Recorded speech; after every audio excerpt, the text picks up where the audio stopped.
Hi, I'm Stephen Michael, and welcome to another episode of Filmmaking for Dumba.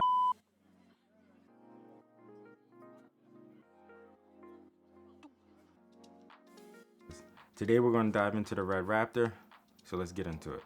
Man, this is a beautiful camera, pricey camera, cinema camera, obviously.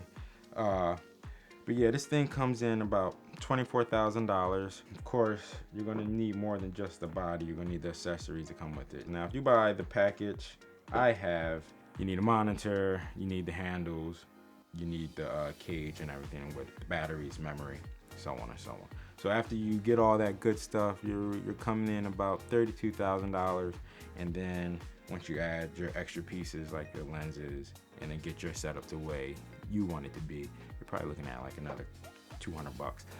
Is it worth $24,000?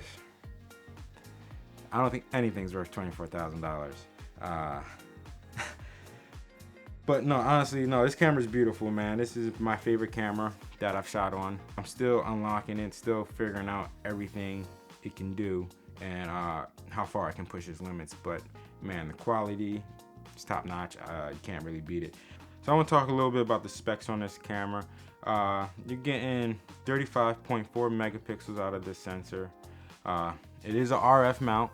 If you guys not familiar with what the RF mount is, it is Canon's new, it's their new mount. They came out with it a couple years ago. They switched from EF to this new RF. So it was a big FU from Canon to us. Because if you already had EF glasses, you kind of had to start making the switches to RF. But what comes with the Red, they also give you a RF EF adapter. So if you don't have any RF lenses, you can still throw your EF lenses on there, but it is a native RF mount. This camera is very lightweight, weighs about 4 pounds without any attachments to it.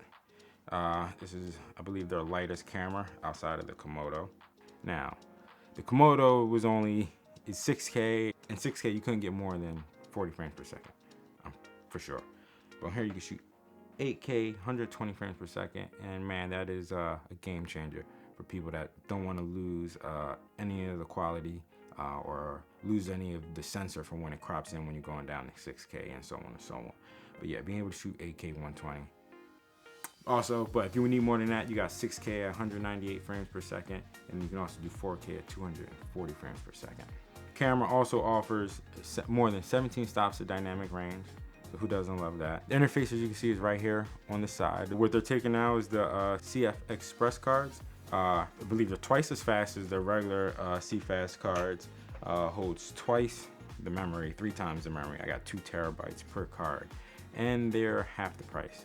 But from my understanding, they're half the price because they die out a lot quicker than the CFast card. So you'll be buying a lot more of these more frequently. The new mini batteries, the new V-mount mini batteries that they partner with Core. So yeah, they make these awesome batteries. You get about, I'll say you get a good 2 to 3 hours out of them per full charge. So as you can see, the interface is on the right side of the screen. So if you have an AC working with you, it's easy to pull up the menu. And I'm telling you guys, with every camera these guys come up with, it's just getting easier and easier to use, easier to find things. You simply can scroll through each of the settings with the arrow buttons. But it took me about all of 30 minutes to figure this camera out. So easy setup, easy to use, very user friendly. As I mentioned before, this camera can shoot in 8K, 6K, 4K, all the way down to 1080.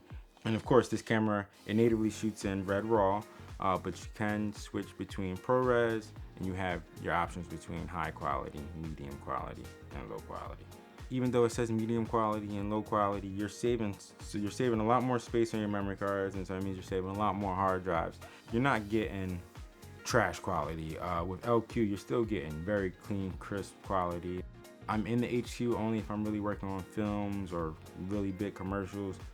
Otherwise, I'm somewhere in the MQ or LQ saving on space. Still getting a lot of my corporate work and commercial work done. So yeah, that's pretty much all the specs. So let's get into building this camera, and I'm gonna show you a few of my different rigging options.